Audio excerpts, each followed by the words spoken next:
All right. So a little bit about me. I am a person with a disability. In fact, I'm collecting them these days as I get older. I am an accessibility professional from Sydney, Australia. So if you can't understand me, it's because of the accent. I do apologize. I can't change it. I am an avid roller skater. And if you had come to my session last year, you would have found out a lot more about how a roller skate works and how the same principles apply to digital accessibility. If I'd been in person, I also would have come out on roller skates, which probably would have helped the nerves because I'm in my zone when I'm on skates. So I am employed by the Commonwealth Bank of Australia, but what I say and do here is no reflection on the company. And I also have my own business, which is alipals.com.au. And I'm soon to be, yes, the founding member of Hair Bows Anonymous. So again, last year, you probably heard I had about 50 hair bows, but we're increasing a little bit these days. Finally, I'm a big Doctor Who fan, so I have 2 tuxedo cats. Their names are Stormageddon Dark Lord of All, who we also call Stormy, and Ashilda. So giant Norwegian forest cat and tiny little rescue cat. All right, so I'm also a magician. Seriously, I can do what nobody else can do. I can make kids go quiet. Unfortunately, it does mean that it's usually my niece and nephew, and I have to give them piggyback rides every day for 3 hours. But they go quiet and they go to bed without a fight. But I think it's time to show some real magic. So anyone who would like to volunteer, and I promise this one does not involve balloons.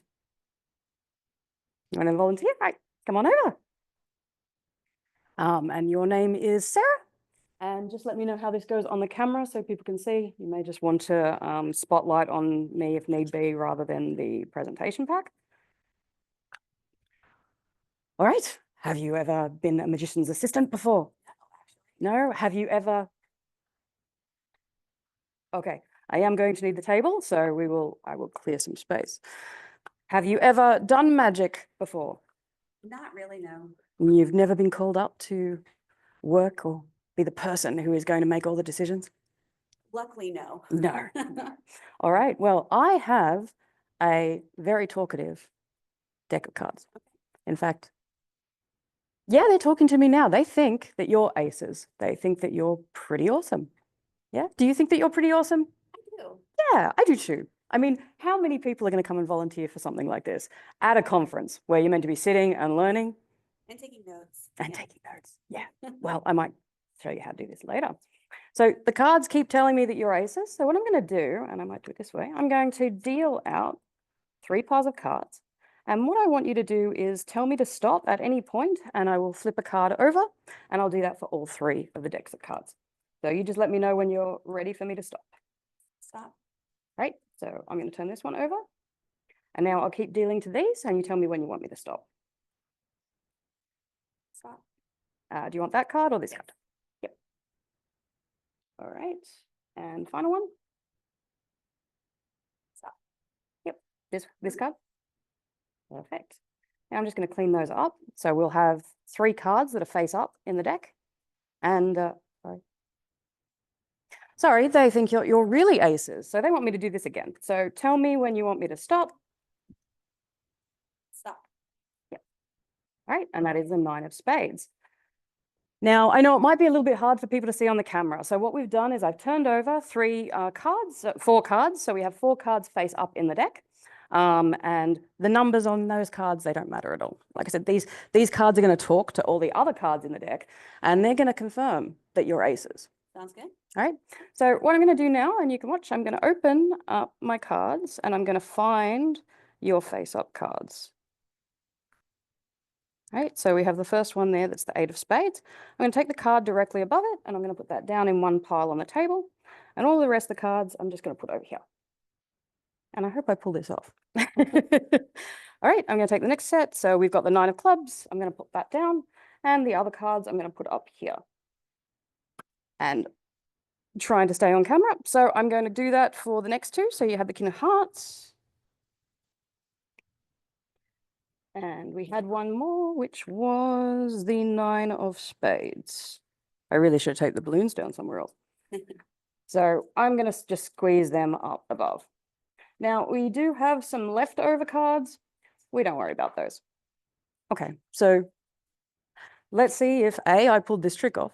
Because not everything goes to plan, and it's exactly the same in accessibility. It doesn't always go to plan. True. Or maybe the cards just aren't behaving today. What do you think? I think they'll behave. Okay, I hope they'll behave. All right, so I want you to turn over the 4 face-up cards, and they're going to tell you what that they think of you. So the first one for people on the call is the Ace of Spades. The second one is the Ace of Diamonds. The third is the Ace of Hearts.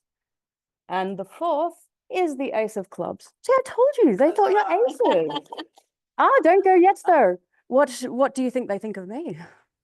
That you're also aces. No, I think that they think I'm the Queen of Hearts. What do you reckon? Oh. So if I turn over this first pile, you will see I am the Queen of Hearts. But now I would like you to turn over these other 3 piles because they also think I'm very awesome.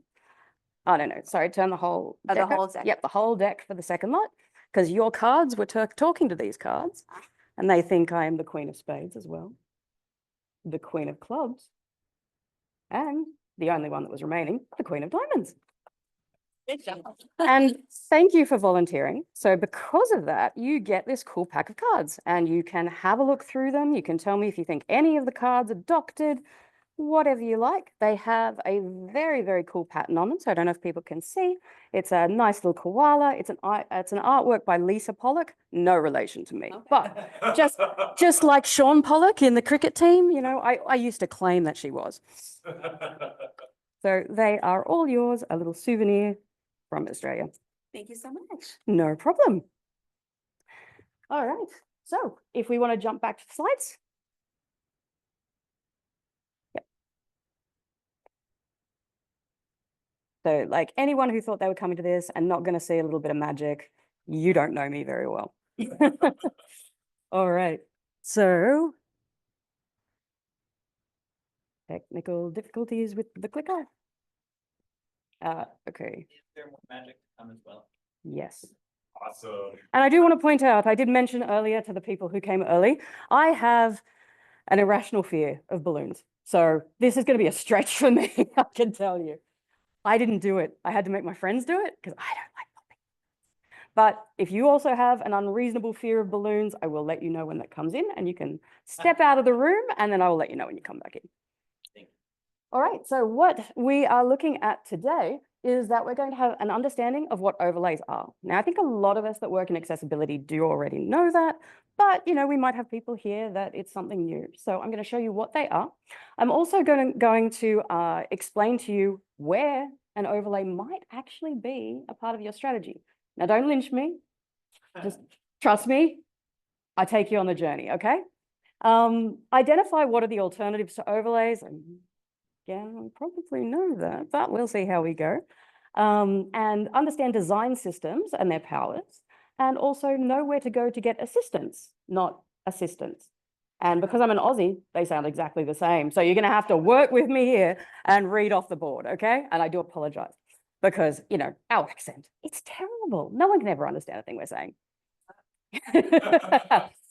Basically, you guys usually know 2 words, g'day and crikey. I don't say crikey very much, but I do say bugger, which again is not a swear word in Australia. So, and when it comes to the balloon popping, you might hear that. You could also hear some other expletives, so stay tuned. And my clicker is being annoying today, so I might just have to keep coming back to my slide pack. Just fair warning, I consider overlay to be a swear word, so. Oh no, well, I'm For that sense, so. I'm very sorry. Hang in there. Okay. We will get through this together. All right. thank you. Okay? Okay. And I'm going to mostly refer to them as assistants, so that might help you. Okay. I can read that. All right. So apologies, you'll have me ducking back to the slides quite a lot. So let's talk about the anatomy of assistant. All right. So, and you know, the reason I call it assistant, well, you know, it's got nothing to do at all with the fact that it fits better with my magic analogy, right? So, okay. So as you can see here, we have a lovely magician's assistant. Basically, if we think of our accessibility assistant, what we find is that they usually have pretty basic knowledge, or it's AI. Now, I don't know about you, but I don't really want to trust AI making the decisions so that my company doesn't get sued.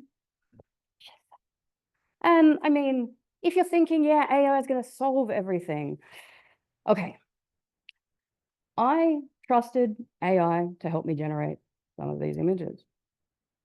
In fact, when I asked it to give me an image of, what looks like a nice dancer for a magician's assistant, it gave me this abomination. Oh. Wow. My. Thanks. Now, for anyone in the room who may not be able to see this clearly, what we have is a very tall dancer with very short hair, with a lovely choker around their neck. They happen to have 2 silk scarves, which kind of looks like it's trying to make it a dress. And they are wearing stiletto heels and a stiletto boot. And there's nothing at all wrong with this image. All right, okay, I'll be honest with you. What I kind of left out of that description is that the dancer does have 3 legs. So it kind of got it right. You put that in the prompt. Oh, no, I said for it to generate me an assistant, a magician's assistant. Exactly. And I had to get very specific. In fact, it took me an hour to get this done. And the previous silhouettes, I did myself. All right. So the next thing that we have with accessibility assistants is that they have a stylish outfit. So just as a magician's assistant can change their clothes really, really quick, I can't. I take hours. So don't know about anyone else. It was really hard getting up this morning. But as they can change their appearance really quickly, so can overlay. So, well, our assistants. Oh, I'm sorry, I swore. Gotta watch that. So they give you a lot of different customizations that you can make. And a lot of the times they masquerade as not being an overlay, which is also really fun. So once we move on, the other big thing about assistants is that you can see they have deceit, right? You can never tell how tall a magician's assistant is because they have these really high stilettos. Yeah. And it's exactly the same with accessibility assistants. Ooh. Yeah. They give all kinds of deceit, but we're going to talk about that a little bit later on. And I think I need a new magic wand because, if this thing wasn't doing it, it's going to be a great little show. All right. The next thing is your perceived user customization. So what I mean about here is that we give consumers options. So we can do things, and I will show you in a demo of what overlays do. We can do things like increase font size. We can change the color of text. We can break things. Yeah. Yeah, we can break things. But we give an illusion that everyone can customize this. So I'll admit, everyone can customize it. We give a very uniform experience. Just may not be the one that you actually want.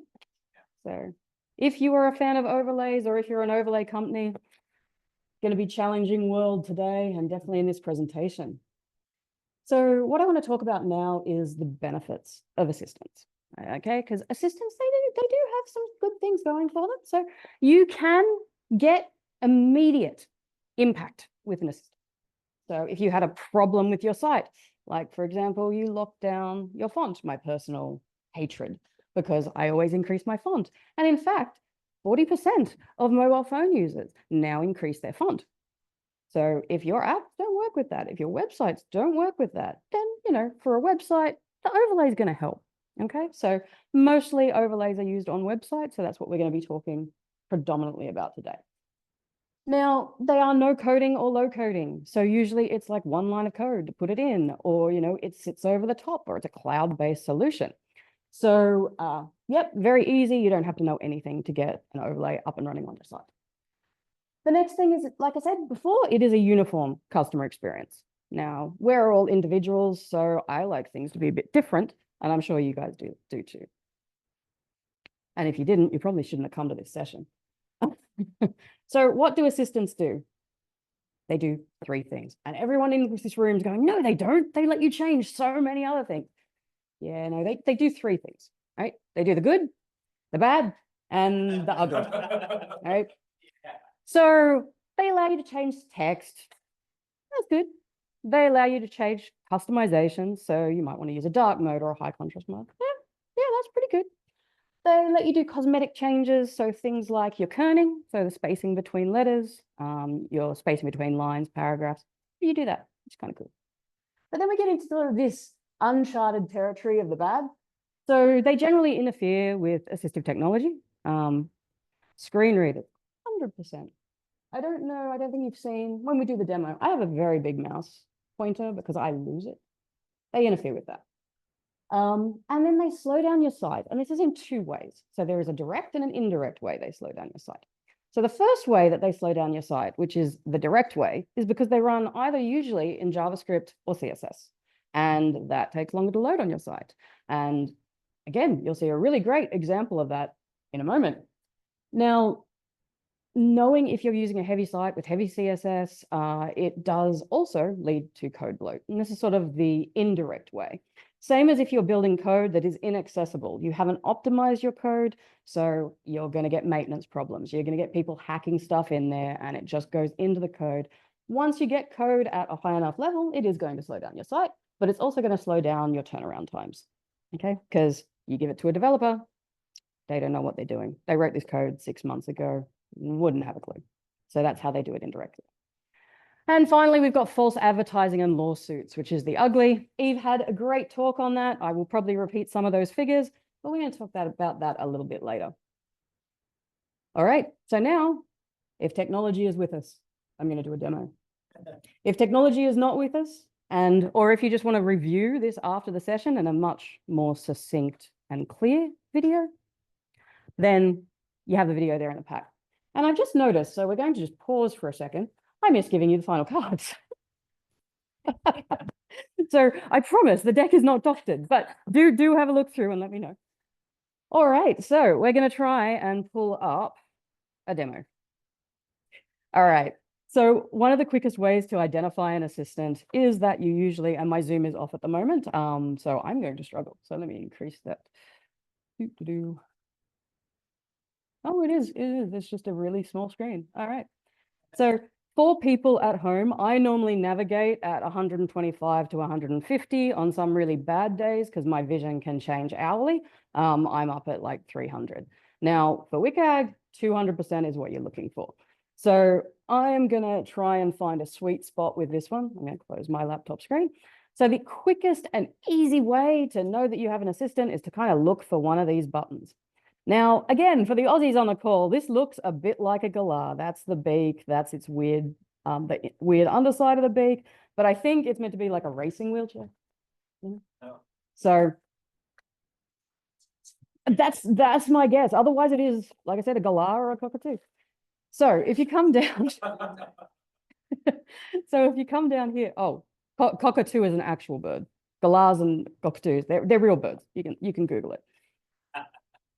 So if you come in here, you will see that there is a whole lot of customizations that you can do.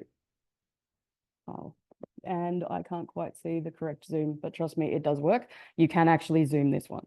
I just don't have my mouse today either. So the first thing I'm going to do is I'm just going to shove it onto a light theme. And how is it up there? I'll try and give you more visibility. Yep. So I immediately put it onto a dark theme. So I'm extremely light sensitive. I actually had to leave one of the rooms and I missed it. I missed David's presentation because I did have a sheet seizure. So it does happen. And so I always need to turn things down. And there are lots of people like me in the world, right? So be prepared. You should really always have a dark mode or a high contrast mode because that way we don't have seizures. And we can look at a screen for, 8, 10, 12. God, we work long hours in IT. Anyway, we can if you give us that feature. So dark mode, light mode, love it. Now, really easy to identify that overlay. I'm going to come back later. I do love the name of this overlay. I do just want to point that out because we all hate, these accessibility assistants, and it does make me go, wow. So I love the name. All right, so the next one we've got here is an assistant, which is a toolbar. So they look a little bit different. As you can see, they sort of sit up here at the top. And unfortunately, you're not going to get the sound effects. But you can see there's a lot of different options that we have up here. You can tab all the way through and go back, right? And there's a user guide right at the end, because that's what we all need, right? A user guide at the end.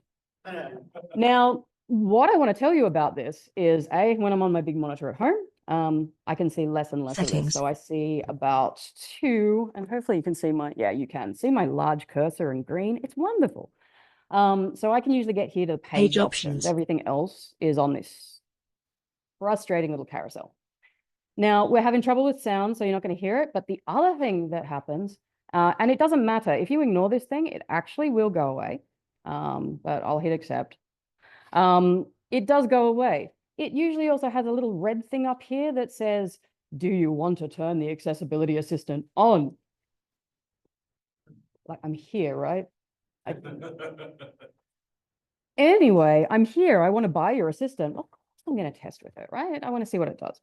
Now, the unfortunate thing, though, with this site, which you're not going to see, but you will see in the video, is if you pause. see Site how this- accessibility Yeah, assistive see, isn't that toolbar. wonderful? The little animation. Oh, it's beautiful, except that it reads it. Anytime you pause, it reads it, right? So if I come over here and I pause here, for example, you can see that little speech Assistive bubble. toolbar That open speech on bubble's several talking. But websites. how can we tell? Because we've got a plus and a stop. So how am I meant to know that that's talking, right? And so if I'm a screen reader user and I come onto this, suddenly I've got surround sound. Novel little trick. If I'm not, and I happen to be researching for something in work and I forgot to turn my speakers off, oh, I'm going to get kicked out of that meeting real quick. All right, so they do have a lot of good features here, though. I especially like that you have this feature here, which is the color Color theme. theme. So this works really well for people like me who do have light sensitivity, and really well for people with eye lens syndrome. And they actually need different colored tinted glasses so that they can focus and learn. So purple is one of the ones that works really well for me. Why my site is half purple. So you can see I can just come in here, I can change the color scheme. So I can easily find the right colors that work for, oh, that's horrid. All right, we go back to purple. I like purple. And so you can see that we can do that. Now, you're like, Kylie, you just told us before that you looked for a little accessibility thing, right? You look for that little button somewhere. So being a toolbar, it doesn't have that, but for some reason, we've got Which another recite me assistant. accessibility and Let's language stack support. them. That's the way to fix it, right? We're just going to stack our assistant. Sometimes it's beyond belief. Now, I don't mean to bag out any particular assistant. It's just these are the nice, easy ones to find that give really good examples. So please, people have been sued for speaking out against assistants. There is links in the back of my pack. I don't own anything. So if you're on the call, I know no one here in the room is, but if you're on the call, there's no point suing me. All I have is 2 tabs. All right, so how else do we identify assistants? So this is an Australian website. Oh, and it moved. Now that's interesting. So every other time I have opened this website, it's got to be something with the resolution. That little accessibility menu that's here, sat up here. So now it's moved, which is even scarier. So, and we'll get to that in a moment. So it's an accessibility button. I do like that they actually have written on it. So it's actually a text label, not this, little man that's being drawn on. So I do like that. I understand what it is. I understand what it's going to do. And I can come on here and it gives me quite a lot of features. Okay. This is very standard on a high contrast view. I admit it looks like a horror show, but you get used to it. And some people start turning off images at this point because, yeah, it's a bit scary. So in case anyone is having terrible fears, I will hide the images as well. Because I know we do have a fear of clowns in the room, and we do have a fear of balloons. I don't know who that crazy nutter is. Oh, wait, it's me. Oh, we'll get to that. Well, no, we've been asked. I have to answer the question. So how did I become a magician? Well, I had this great topic that I pitched to Access U, and and I thought, well, everyone's going to kind of expect a magic trick if you're talking about magic, right? So I learned magic in the past month. And I haven't tested the balloon one because I'm afraid of balloons. So this is going to be fun. All right, strap in for the rest of this roller coaster. Okay, so, and I've lost my nail. There it is. You can also set things like dyslexic friendly fonts. You can make your text bigger, which I love. I need my text bigger. All right, and I can just pull down so that you can see it a bit better. Now, I might just turn the in, I'll leave it. It gives it a really good idea. Now, like I said, I know you can see in my video, I actually hide their name. But yeah, I'm sorry. I can't really hide it on them. So if you work with these tools, like I said, I'll repeat it again. Please don't sue me. All right, so this is a New South Wales government site. And you're probably looking at that going, where is the assistant? Yeah, the assistant is a toolbar and it's right here. Yay, we have so much configuration here. So I can listen, and if I press listen, what it's going to do is it's going to read out all of the iCare, page. Insurance and So Care heading New across the South top now, Wales. I'm going to come down.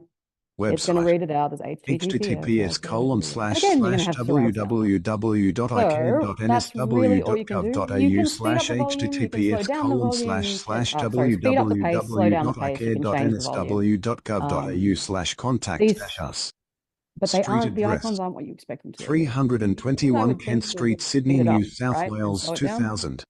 These actually Postal jump address. you to the Chief next map. paragraph on the page. Keyboard Okay? shortcuts. Not very Map intuitive. data copyright 2025 Now, I'm Google. going to jump onto another one. Oh, you Terms. also can increase the About font. iCare. And it does iCare work. operates and except for the provides heading. services for the New South Wales Government insurance and Thank care you. schemes, Really which appreciate include that.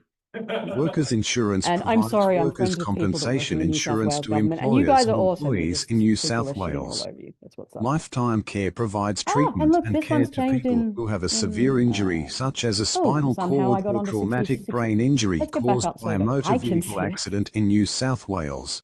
Otherwise, it's gonna be a CTP Care challenge. provides treatment right. and care to people who have a I'm motor going to have to accident increase injury this. I with do long-term apologize. needs The and an resolution is ongoing New completely South Wales different, and I do want to CTP claim. demonstrate this problem Workers' Care to you. Program is for people in workers' insurance. So I with an understand that injury most the people same aren't as the going to Lifetime navigate Care at Scheme. 300%. Dust Diseases Care compensates and supports workers who have developed a dust disease from But occupational like I said, I'm exposure just in trying to New find South something Wales. that actually shows the Home feature that Building I get every Compensation time I come Fund to this helps website. I'm going homeowners try to and use the rectify assistant. incomplete or So defective works again, we done found by the a builder assistant. or It's that poor little tradesperson. man. Feels Insurance like a for puppet. New Feels South like you're being Wales drawn into provides orders. workers' compensation insurance if to you public click, sector then agencies it brings and up to the workers accessibility across tools. New South Wales, as Now, well as protecting in the this state's resolution, you can assets, see just including here, the it's actually iconic Sydney half Opera on screen, House right? and Sydney Harbour On the Bridge, resolution as well I as normally critical use, government it's infrastructure like schools and perfectly under hospitals. here. Sporting injuries That's insurance perfectly where provides it sits. cover for registered Now, players and officials of what sporting I want to organisations that show have you is, insurance if I scroll cover down, through iCare Sporting Injuries Insurance Scheme. Related entities, and boards, you think maybe this button committees, expands and it? No, councils. it just jumps me back to the Dust top. Diseases Board. Yeah. Entities. So, like I said, CTP Care. here you've got iCare. it cut off. So if you're Dust just the right Diseases zoom, you Care. might realize iCare. there's more in there. Home But if you're at Building the wrong zoom, you Compensation think, Fund. well, this is a HBCF. shitty assistant. It only Insurance gives for me New 3 South options. Wales. So the only Lifetime way that Care you and can Support access the Scheme. full options iCare. Sporting zoom Injuries out. Insurance Scheme. Workers' I haven't zoomed Insurance out and far enough Workers' yet. Care Program. iCare. Right? And now you can Related see everything Department. for the assistant. Treasury. And New you're South saying, Wales. oh, what if you're using keyboard? Last So, updated yeah, the 27th so of February when 2025. Print share copy link. I tested it, it went to it last. So it goes through everything in the page first before you get to the assistant. So that's like really helpful, isn't it? All right. Now, I did say that there was some good. So I've kind of shown you different things.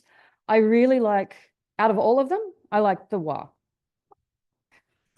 I do like it because there's so many options that I can get closer to what I need, but that doesn't mean that you're going to like it because you might need something else. The things, so like I said, you can come in here, you can, I'm just going to stand on tiptoe because I really can't see over the monitor. All right, there we go. There's the scroll bar. Everything is smaller. All right, so you can see here we've got a few different profiles. So we've got an vision impaired profile title. That's like a great name, isn't it? What's that going to do? It's going to change all the titles on the screen. I don't really know. But if I come down, you'll see we have a lot more. So you can do the monochrome thing. You can change it to high contrast. You can increase size. And it doesn't seem to limit. So unlike the others where you go up, say 3 sizes in text, this one seems to allow you to keep going. I don't know if it would eventually implode, but it does. It allows you to get as big as you need, which is pretty cool. It also has those color adjustments. So if you are someone with Irlen syndrome, then you can change it. Or if you are someone with, color blindness or just need to have it in straight black and white. You can also change all of these things. So the letter spacing, oh, I moved a little quickly. Yep, so you can change your letter spacing, your word spacing, all which is pretty cool. You can either hit a close button or you can hit, I'll do the line height as well, or you can come back and you can click the button. Now, if I then scroll down, I just want to show you some things on this page. So you can see here the text has all been changed. Trust me, it didn't look like that before. It's pretty ugly now, but right, you can see it does have issues, and that's one of the things that you're going to see with assistants. They do have, problems with overlaying. As a tech Zoom person, I see this all the time, right? Even sites that claim to be accessible, because the WCAG says you can use device Zoom or you can use in-browser Zoom, they don't build it for people like me. So if I come over here, there is an animation. So I did say I really, really like this plugin. What I don't like is that I don't understand what these profiles are, right? The individual things I do, but I don't understand what these profiles are. And let's be honest, we're busy. We're not going to go and click away to some other user guide to figure out what the profile is. I'm just going to turn it off and on again, right? And if you can't figure out what it does then you're probably going to leave. So if I put on the vision one, it's not noticeable for me. It's better on this screen. So the colors have actually changed. They got a shade darker. And the button here, again, got a shade darker, so slightly more contrast.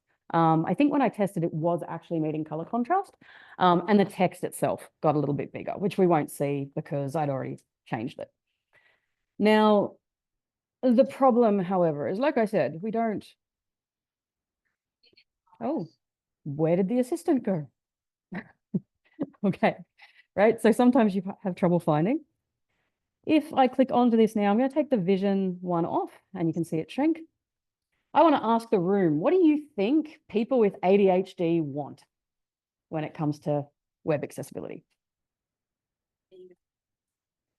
Yep. Less animation? Yeah. That's what I thought too. And when I asked my friend who does have ADHD, that's what she said as well. She's like, oh, all the flashing things, I want them turned off. I don't have ADHD, but because of all the flashy things and, my risk of seizures, I want them turned off. So I think, oh yeah, I'll do the ADHD profile. Okay, this is going to be a fun example. It follows my mouth. So for people who... For people who don't like animations and find it distracting, we've given them an animation.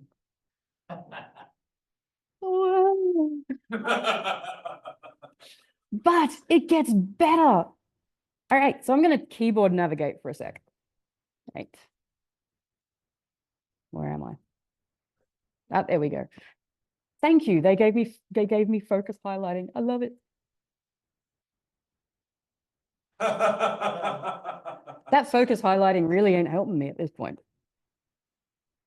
Okay, so you can see that this is not an optimal experience. And oh, look, there's the button. Oh, No. You can have there's the button. ADHD, but you can't have that and not be able to use your mouse. Yeah. Yeah. Now, the other thing that I want to point out is that with assistants, we talked about it before. They run in CSS and they run in JavaScript. So what that means is if you turn off CSS or JavaScript, and I'm probably running a bit behind time at the moment, so I won't show that now, but I might be able to show it in question time. If you turn off your CSS or JavaScript, you have no access to the assistant. Now, of these, so I've got 4 sites there. We haven't had a good look through all of them, but I just wanted you to get a good idea of, different things you can do with Assistant. One of these sites that is an Australian site, if you ever want to find an overlay, by the way, because everyone's like, I want to get a good example to show my team, just go look for anything in disability services in Australia. anything. That's how I found these. I went looking for, and that's what I found. I found websites. Some of them I didn't want to share, which is why I've gone directly to WA and Recite Me, just based on what they are, people who might sue me. So that's not, yeah, so it's not going to work. Some assistance, so the UserWay one that was implemented, when you turn off CSS, the assistant disappears. It doesn't have all of that information in the code. It's completely gone, right? So it's not there. For the other tools, it's still there, right? And I show that in the video. So you've got all these checkboxes for all of the different properties and the profiles, but they do nothing because it's just going to apply to CSS. So that's something to keep in mind. But it also means that when I do set these properties, because I have it in set up, so let's put not the ADHD. All right, let's put that one on. I don't even know what the cognitive one does. I haven't turned it on yet. Oh, awesome. Okay, it does something. Anyway, at least you can see that it's doing something, but so that I'm not a total liar and, you know, doing magic tricks. If I copy this one out, right, and I paste into a new window, and I'll just to make sure I'll close this one so that you know I'm not cheating, smoke and mirrors. You can see it's got all of those adjustments on there. Okay, so that is one of the good things. If I come to your site, doesn't matter when I come to your site, if I revisit it, all of the things that I said are going to be there. So as, you know, a user using it as assistive tech, if they're not using anything else, that's nice for them. But the minute you turn it, the minute you clear your browser case, it's going to go away. So if I, okay, so I'm going to delete my data for the past hour and come back over here and I'm going to refresh. You can see we're back to where we were. All right, so I'm going to park the demo there for a minute and I'm going to get my mouse back onto the screen and technology. Hey, we all work in IT, but we still can't make it work. It's scary. Yeah. Ask us to fix your router, we can do it, but not this. Oh, just so you're aware, that's we're not talking about you. I'm like, no, I'm like, I'm a full stack developer, and everyone comes to me and it's like, oh, can you help me this? I'm like, no, no, I'm not touching your stereo. All right, so that's the good, that's the bad. Let's talk about the ugly. Okay, false and misleading advertising. I'm going to stand here for a minute. I'd really like to walk on this one because it's fun. And I need to walk when I get angry. So, so false or misleading advertising. These have been taken directly from sites by assistant, from assistant sites. These are not my claims. These are not all from the same assistant, even though the backgrounds may look the same. Now, for anyone that can't see them, in the presentation pack, they do all have alt text. That took me some time. So in the speaker notes, it will have each one of them listed down so that you can actually see what they're claiming. But I'll read a few of them out. So this one is we fix issues for every user. Our digital accessibility platform includes 70+ remediations that automatically fix over 1.3 billion accessibility issues for redacted customers daily. Did I mention Australian speak fast? Hey, the next one, our platform delivers the industry's most automated fixes, enabling us to fix 50% of issues detected in minutes after installing. What about the issues that come later? I don't know. I don't know. Is there like an appropriate thing for accessibility issues to racism? Are we like, you know, only the ones we found first. Others can get on. All right. The only hybrid solution that integrates auto AI plus customized remediation. Seriously? Every one of them claims AI these days and customized options. So it's just a joke. And there's more. This one claims that it's backed by their 15K plus litigation pledge. Yeah, there's going to be a maximum to that. And I tell you, it's not going to be what you need. Now, star ratings. So we've got a 4.8 star rating from somewhere. Oh, Google. It's a 5-star rating on Google. Oh, wait, this is a free tool. Oh, bugger. There's a 4.9 star rating at something I don't recognize, and we have 11 registered patents. You can register a patent for anything. I don't see how they think that's a good thing to promote. I'm not going to read through those, but there is my favorite coming up. Ensures that no person with disabilities is ever left behind. All right. Okay. All right. So now they don't protect lawsuits. And if you were on the keynote yesterday with Eve, you'd know a number of these statistics. So 30% of digital accessibility lawsuits involved overlays or sites using overlays. Lawsuits against sites with overlays increased by 62%, right? Now, we can see that the numbers went down in 2024. It went to 25% citing assistance. Yeah, okay. So it went down a little bit. We've probably, people have probably given up and just like, I'm not going to. And 40% of those related to one assistant. Crazy, isn't it? Do you know which? I did say I wasn't going to name names. All right, in 20. Sorry. In 2025, it's a little bit too early to tell yet. But what you do need to know is a lot of it comes from, I was going to say Canada. No. A lot of it comes from New York and California. All right.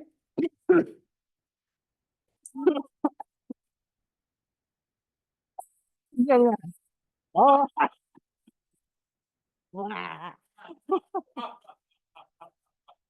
So you took the words right out of my mouth. Who was it? Well, it was Accessibility. Oh, come on. If you're sitting there on the call and you work at Accessibility, you knew you were getting mentioned. You got sued, right? So 40% of the 40% that got hit were all Accessibility. The class action lawsuit was filed in 2024. People claimed it worsened accessibility on some sites, and they were ordered to pay $1 million US. And for Australians, that's $2 million. That's a lot of money. I hate our exchange rate. So they were found to have deceptive advertising. Some of those might have come from them. They also found, like I said, it worsened things, and that in some cases they had paid to get promoted. So yeah, not good. And it has now set a hallmark. So if you're an assistant company, you might want to really consider your marketing.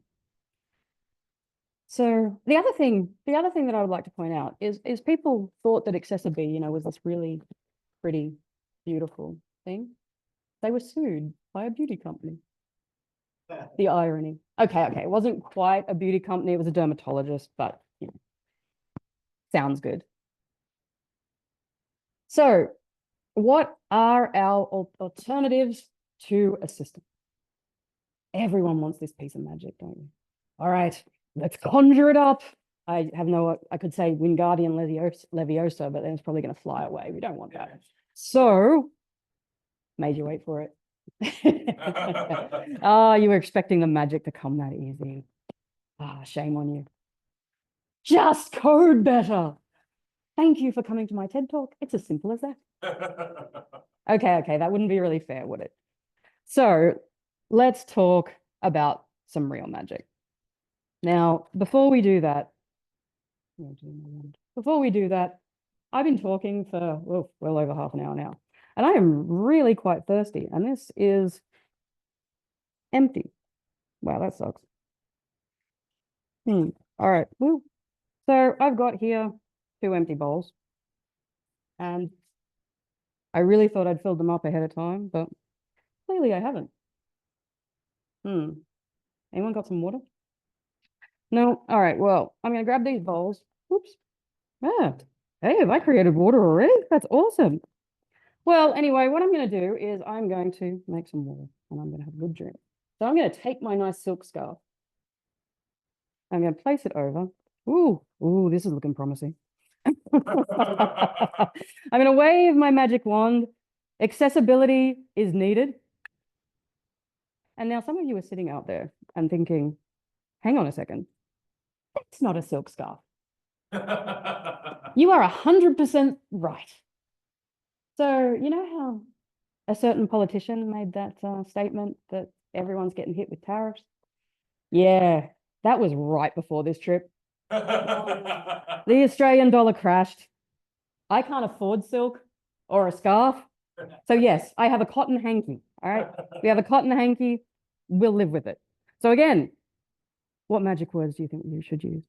Banish the accessibility assistance. And now I saw some leaking, so there better be some in there. No. Haha. And I am really thirsty. Oh, my God. All right. So with that in mind, let's switch it up and we're going to make some magic.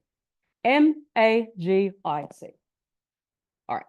So what is this? It is marketing, assistance, without the T at the end, guidelines, implementation, and then cleaning up the confetti.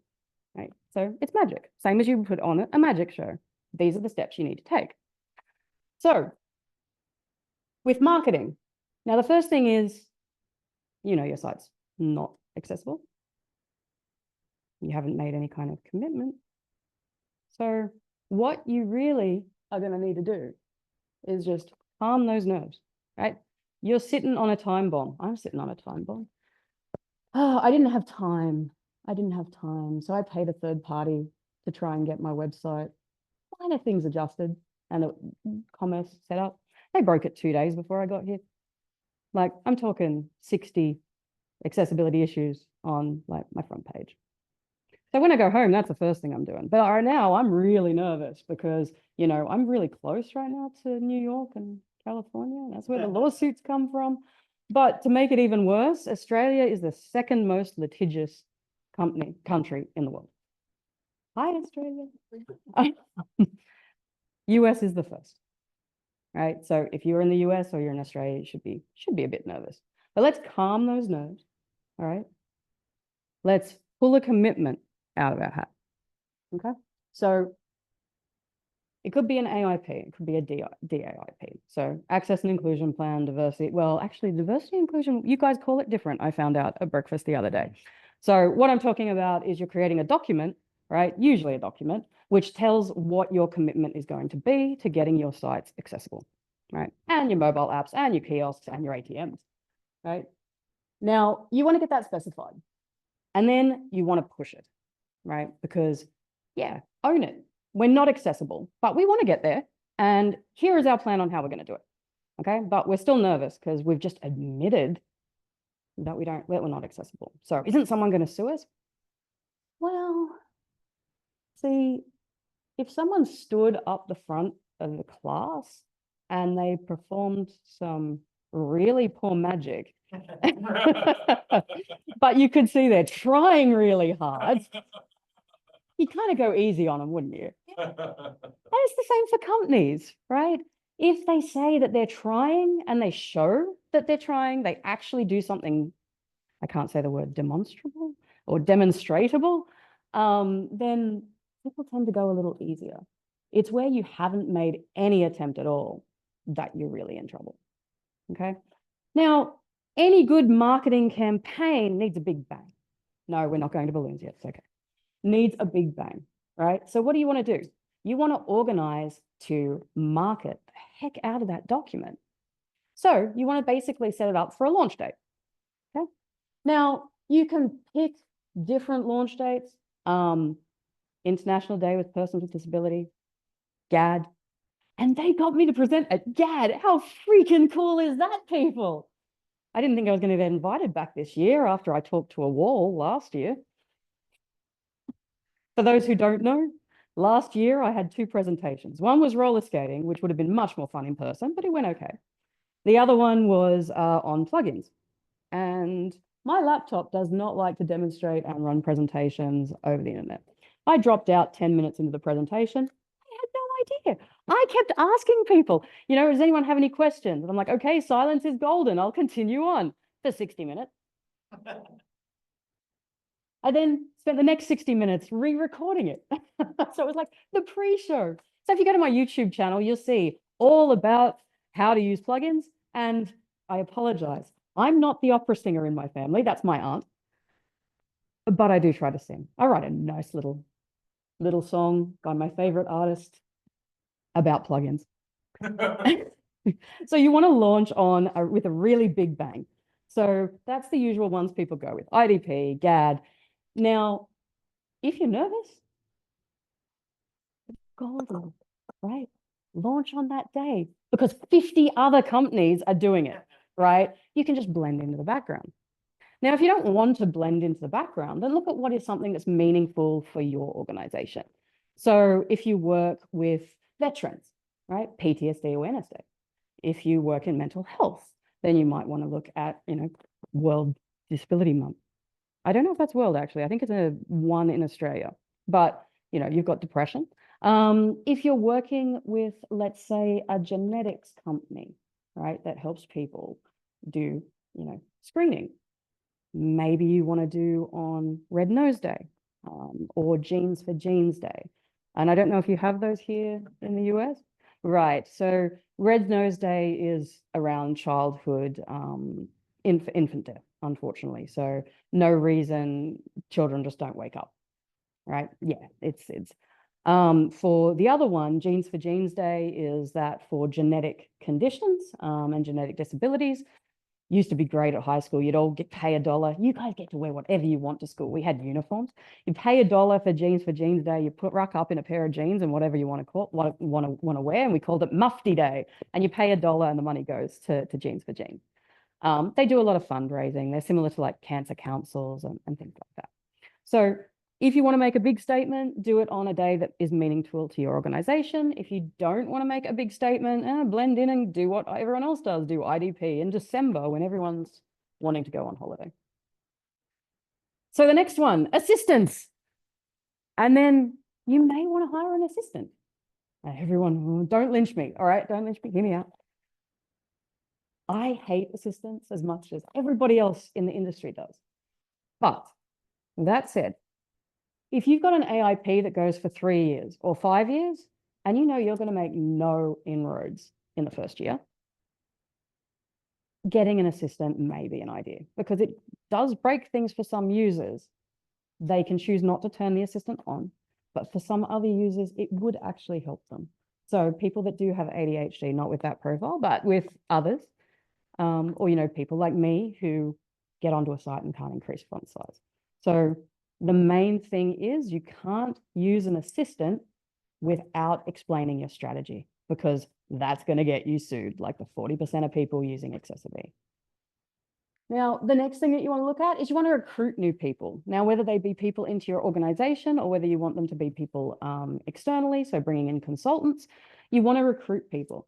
I always recommend recruit for both, okay? You're not necessarily going to find an accessibility professional, especially if you're in smaller countries, but you can find consultants. And if you hire someone that's interested, right, just get someone that's interested or promote someone in UX, team them up with a consultant, get your team out there, fits very well into the training and upskilling, then you're going to be on your way, okay? And if you just try and make it a developer problem, developers are already busy enough. They're not going to look at it. So you have to get someone that's engaged.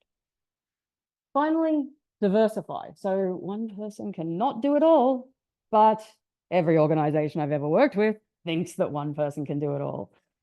Government jobs, and there's one person for the entire government. We're not talking for a state. So keep that in mind. If you want one person to do it all, you can do it. And they'll be burnout and they'll leave. They might even sue you. So keep that in mind as well. Guidelines. Now, this is a really interesting one. And I totally lost track of the time. So are we over time? No, we've got 30 minutes still. Cool. So guidelines. Now, this is a really interesting one. So when we get accessibility professionals all together, we geek out over the WCAG, right? So for people who may not know on the call, if you're new, the Web Content Accessibility Guidelines. And it basically explains how websites should operate to allow people with disabilities to get equal access. That's the nutshell version. Now, when we really talk about guidelines, What you actually need is not just the WCAG. So in your organization, you need to have your own guidelines. Okay, you need to say, well, we know we've got some limitations through, and that's also on the slide, I think, understand your limitations. So, we know we've got some limitations. So for example, I work with a bank. Nothing I say is a reflection on Commonwealth Bank of Australia, and they do not agree. Well, they may or may not agree with my decision. So we are held to a business code of practice, right? Our BCOP. And there are things in our BCOP that we need to keep in mind, like fine print. We have to be extremely explicit in the fine print for legal reasons.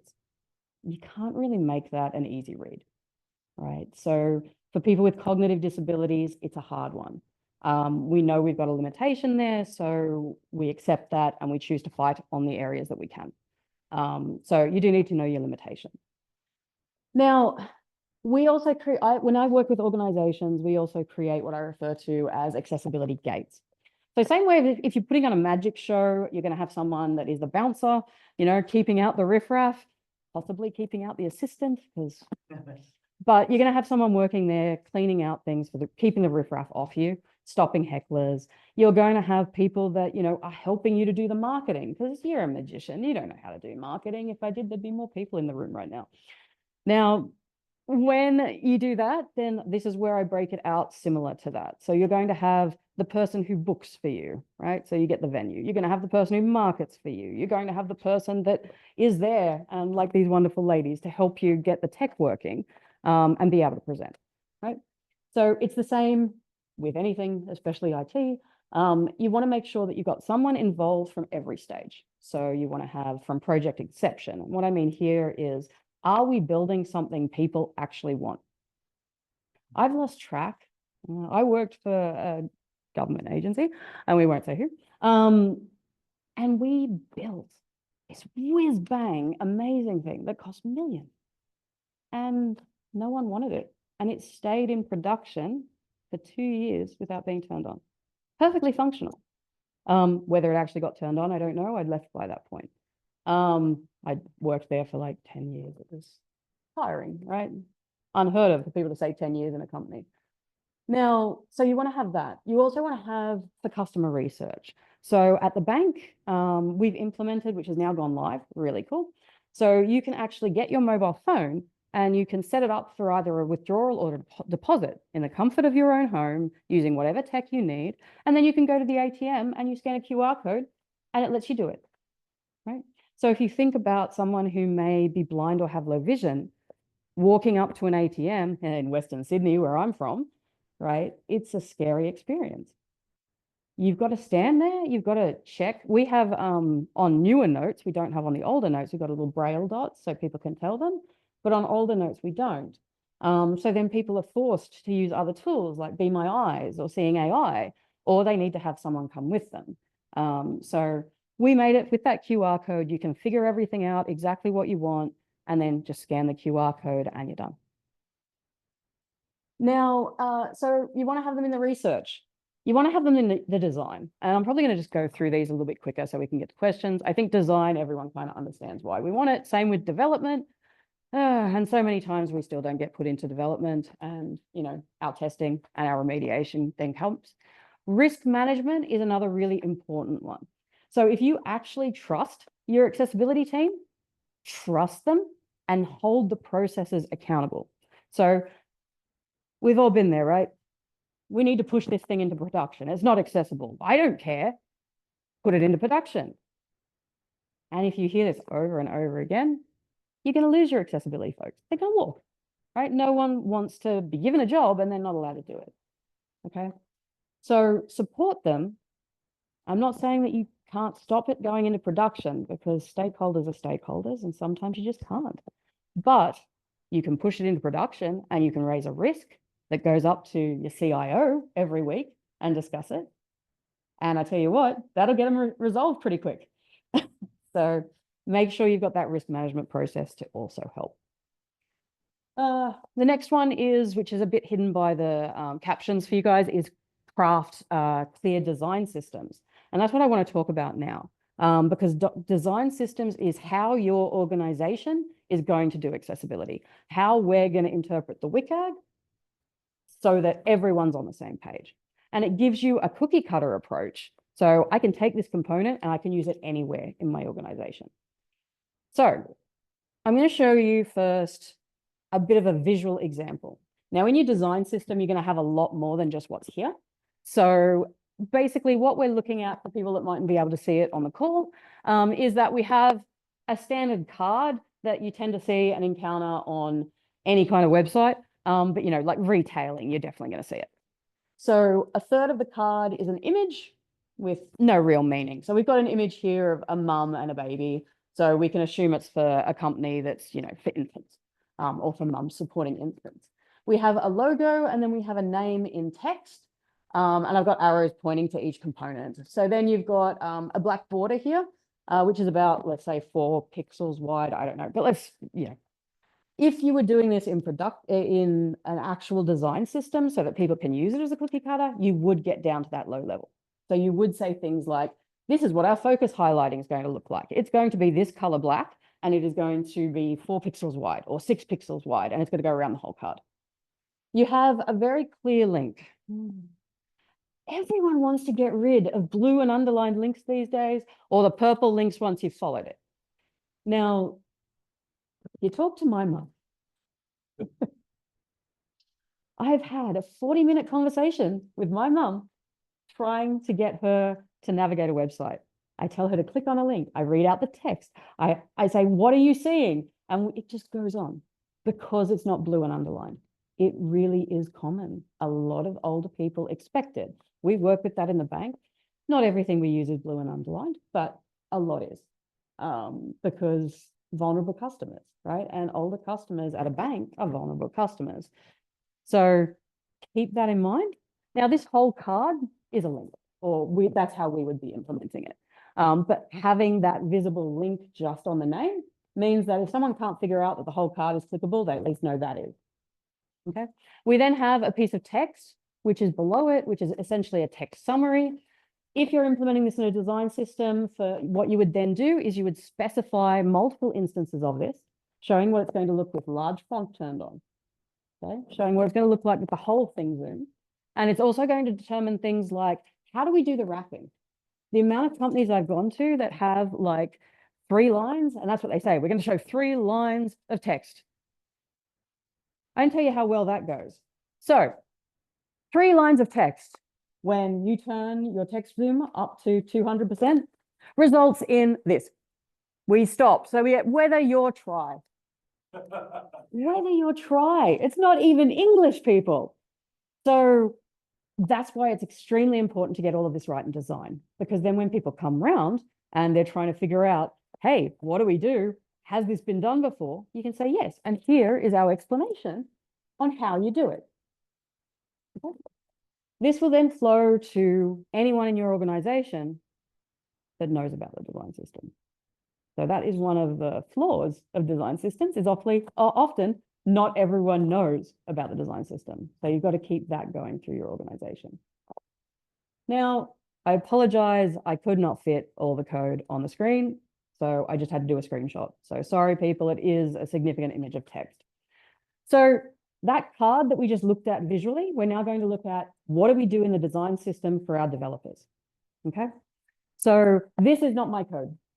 So I stole this from placekitten.com, and I know that we can all see that the alt text has the word picture, so we know that that's not good. But this is just to be a guide. So essentially what we're telling people is that you can have a list of cards, all right? So that's what up the top, you've got your UL and then your LI. So the UL is your unordered list and your LI is your list item. Oh, and please, for the love of goodness, if you are implementing a list, there must always be a list item, right? If you put a div in there, if you put a span in there, if you put anything else, it is not valid HTML, people. It's just not valid. So you can put a div or a span or whatever you want inside the list item, but don't put it the UL. And that's my personal pet peeve because I have seen it 50 times last week. Now you can see here, basically we're saying that it's going to be a class of card, right? So card image is what we're calling it. It's going to have an image. It's going to have alt text.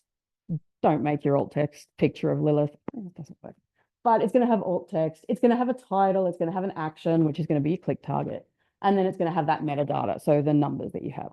Now, there's a lot more information that you could get from this in the code, and I encourage you to go have a look at PlaceKitten.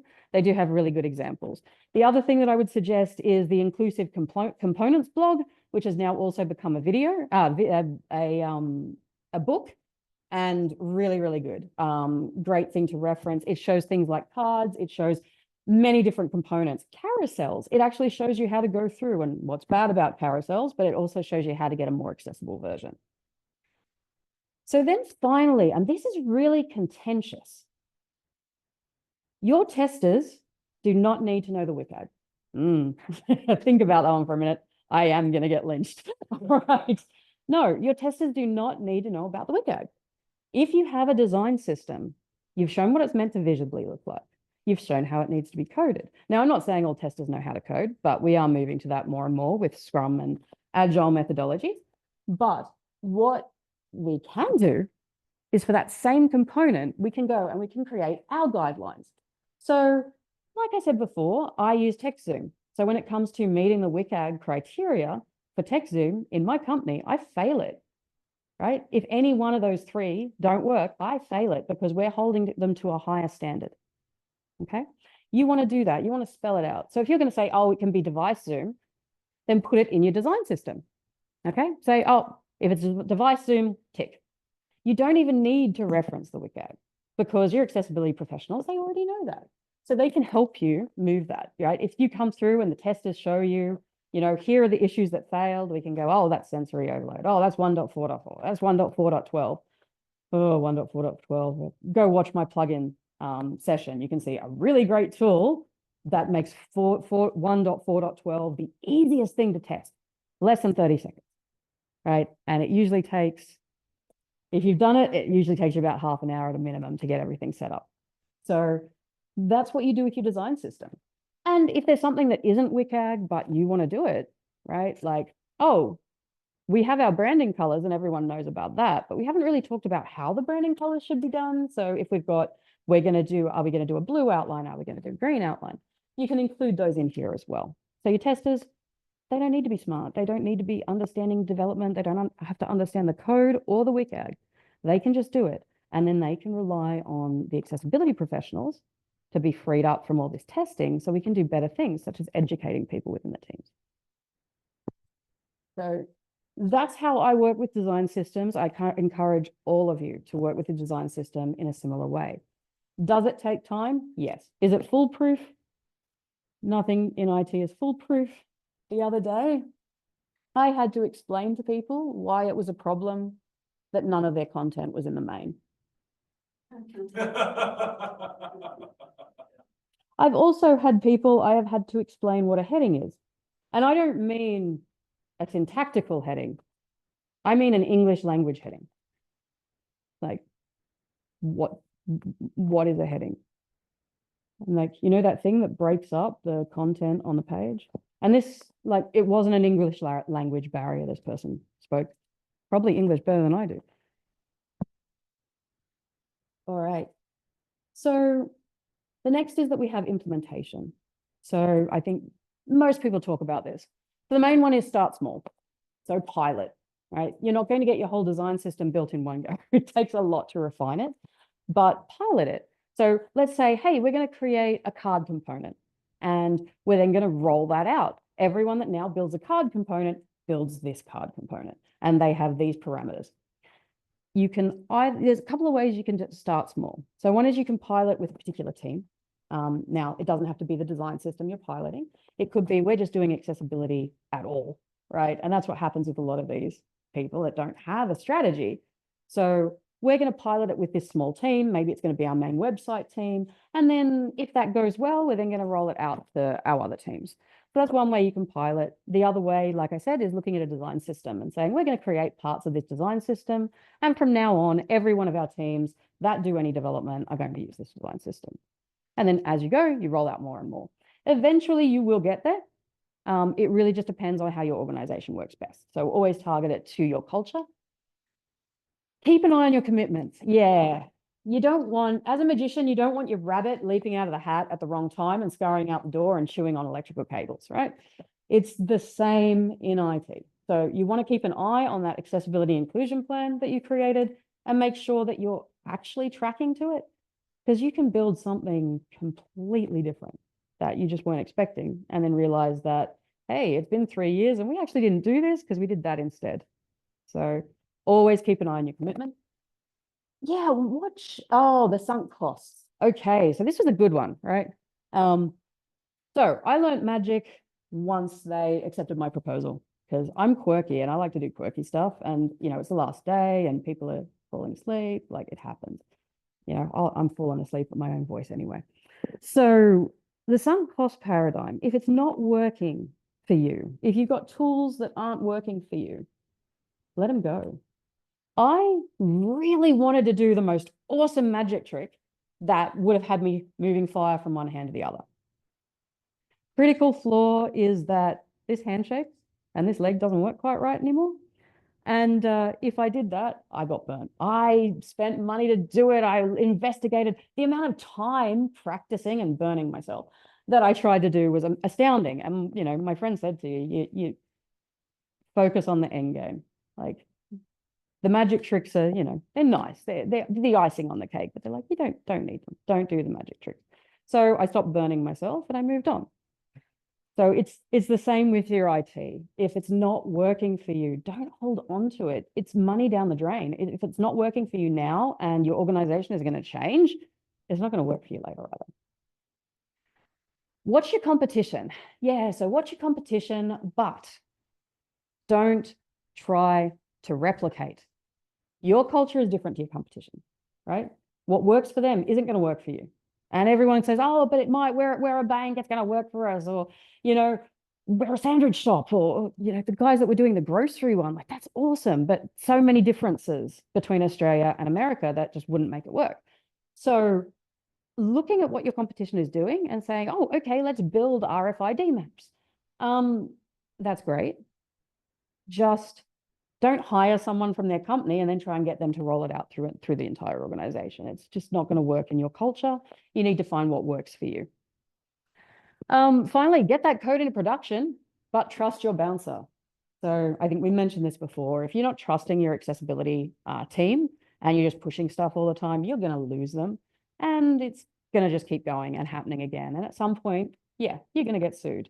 Or if not sued, you're going to, have a there's many different versions, and I can't think at the moment, my brain's not working, but Eve was talking about it in hers. There's like, when you bribe someone, essentially, you pay them out to shut up. So those don't get recorded. Now, let's have a look at an example of magic using magic. And this is where the balloons are going to come in. Oh God, I'm going to shit myself. Do I have a volunteer that does not have an irrational fear of balloons? Awesome. Come on up.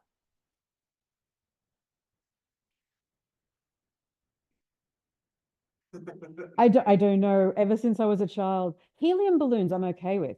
I once assaulted a police officer with a helium balloon. Would have been hilarious if I was a kid, but I was 25 at the time. And it was a Hello Kitty balloon, and it was awesome. 2 of them were walking past at the Easter show, and the wind got it and hit one, and the other one's standing there laughing his head off, and then it turns around, blows, and the other guy's and my sister and I just run off in hysterics. So funny. Okay, now this could go horribly wrong because I haven't tried it with these drawing pins. The pins I tried before I couldn't bring on the plane. So I want you to hold that balloon. Now, you're not going to do what I say. I'm going to be the design system. I'm going to show you what the actions are that you need to take, and then you're going to do it.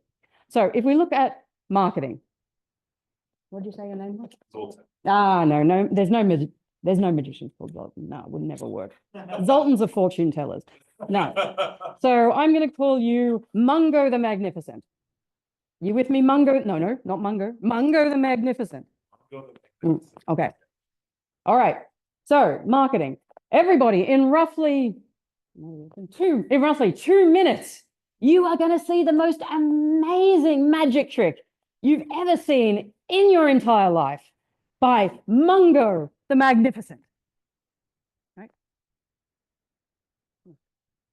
Yeah. You reckon you can do the magic trick on your own? Nope. No. So you're gonna call in a consultant? Sure. That's great. I'm a consultant. Well, can I? Oh. Yeah. Yeah, you can hire me. All right. So I like building design systems. So I'm gonna instruct you on how this works. So basically, I want you to pick up a balloon. Yep. I want you to orient it like this. So little end is facing out. Yep. I'm going to, and you're not going to do it yet, but I'm going to want you, and I'm going to swear like hell. And I'm going to want you to put a pin. Did you want to step out? Yeah. You good? You good? Okay. I wish I could step out. All right. So you can put this pin in this little X. You haven't oriented it quite like this. Yeah. See, design systems are not always foolproof. All right. So you can see I clearly have a pin and a balloon, and the balloon has not burst. And hopefully when I pull it out, it doesn't burst. Right. And now everyone's like, you've got a fake balloon. Oh, I'm not going to burst my balloon yet. We're gonna do it in synchronization. Okay, just because one bang is better than two. At least when it comes to balloons. All right. So it's been roughly 2 minutes. Mungo the Magnificent, everybody. All right. So you're confident, you're comfortable, go for it. And I bet you're really happy right now. Oh, if you do it a second time, not sure what's going to happen. I was going to say, I'm very impressed, because most people would be a bit nervous right about now. And I did kind of plan originally, but I decided it was too cruel. But that's probably because I have a few. Oh, look, it's deleted. Was that I was just going to let it blow up in your face. But anyway, you do have to prove that it's a real balloon. So 1, 2, 3, go. Ah! Oh, well, that's disappointing. Should I do that? I have never had a balloon. There we go. Mungo the Magnificent. And as you saw, mine just wouldn't burst. Right? Because things don't always go to plan. Right? I thought that was a bit nicer than you getting scared as you put it in. So I hope you appreciate that. Now, because you were such a great sport, can you catch? You get a free deck of cards as well. All right. So not everything goes to plan. Okay. And even if it does, you've got a mess to clean up. Right. I'm going to be here for a few hours afterwards. Anyone who wants to help, I've got other presents. But yeah, just because one magic act went really well doesn't mean the next one will. So don't let your guard down. All right. So look at what worked and emulate that. Keep that growing, right? Same as we do with Scrum teams, we give a retrospective. We look at what went really well and we celebrate it. And please do celebrate it, because otherwise you just sweep it under the rug and people are doing something new and they're just getting exhausted. Now, if like me, it didn't go very well, right? The trick completely failed. Okay, we learn from failure. No problem. So clean it up, start over again, chase the rabbit that's pooping all over the floor, and get back on track. Okay. You might need to replace some tools, definitely. I've never been in a company where we've always stayed with the same tool. Doesn't happen. Something new comes out, something better comes out, something just isn't working, right? The sunk cost paradigm. Don't get stuck into it. You might need to recruit a new assistant or two. You might have done so poorly trying to implement that you might even want to go back to an accessibility assistant yeah, I know it's terrible, just for an interim gap. Okay.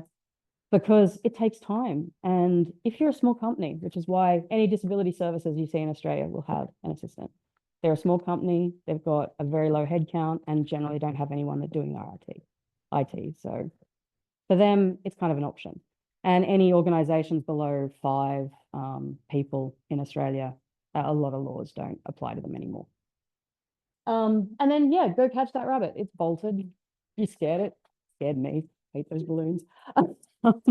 So you've got to go catch it. You've got to check your commitment, make sure that you're on track.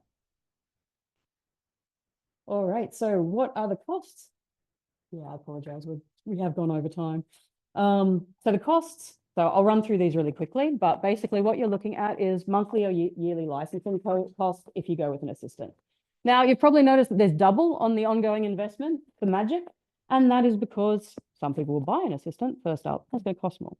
The other thing is that when you start your program, it's going to be more expensive. And then as you get better at your accessibility, it's going to drop.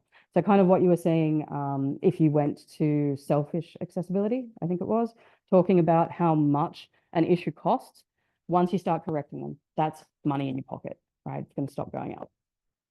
Slow performance versus high performance. This is all around the CSS, Java, and maintaining your code base. Increased marketing spend on SEO. So if you're not making this accessible to robots, search engines are robots. Okay, so you're just pouring money to be on the top page of Google and your money's just flying out the door. Pretty little banknote with wings. Whereas if you're improving it through Magic so that it works with assistive technologies, then it's money in the bank because you can reduce your marketing spend. You're already on the top pages of Google. Third-party dependency and security considerations. This is really important now that a lot of these are moving to AI and are moving to the cloud. If you're a government organization or if you're a bank, you really need to sign off on every AI thing that gets used and it's interrogated. So you may not want to do that. Whereas if you implement it yourself, you have full control over your environment. You know where the tools are, you know what's happening. Reputational damage. So assistants get a really bad rap. Accessibility. And we're not saying that it's not unfounded. Yeah, it's definitely founded. But what we found is that people with disabilities, they have a massive spending power. And I never remember the numbers. I'm going to read them off. So the purple pound, which is essentially the amount of money that comes out of people with disabilities, is $274 billion in, 274 billion pounds. It is 300, which works out to 364 US dollars and 570 in AUD. And 75% of people with disabilities click away if it's inaccessible, if you find a website that's inaccessible. But the other thing we've also seen is they tell 3 other people, whereas people that have a really good experience may tell 1. Maybe.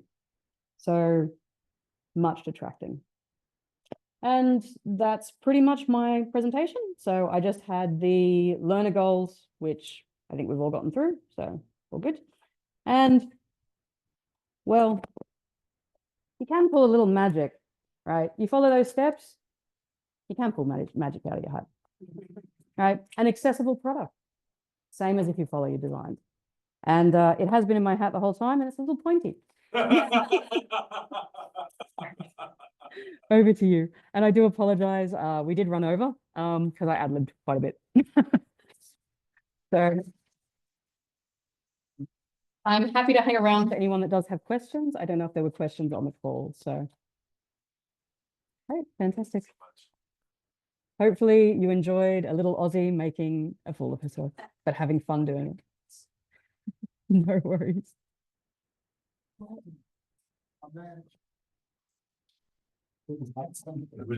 All right. Oh, you did. Yeah, you did see it. Oh, you did, yeah. Also, yeah, sorry. Also there's a quick QR code for this session. Want to pull out your phones. It'll help us get more insights with your experience here at AccessShare this year, and then how we can improve for next. If you have any questions or need any assistance with that, just please let me know. All right, thank you.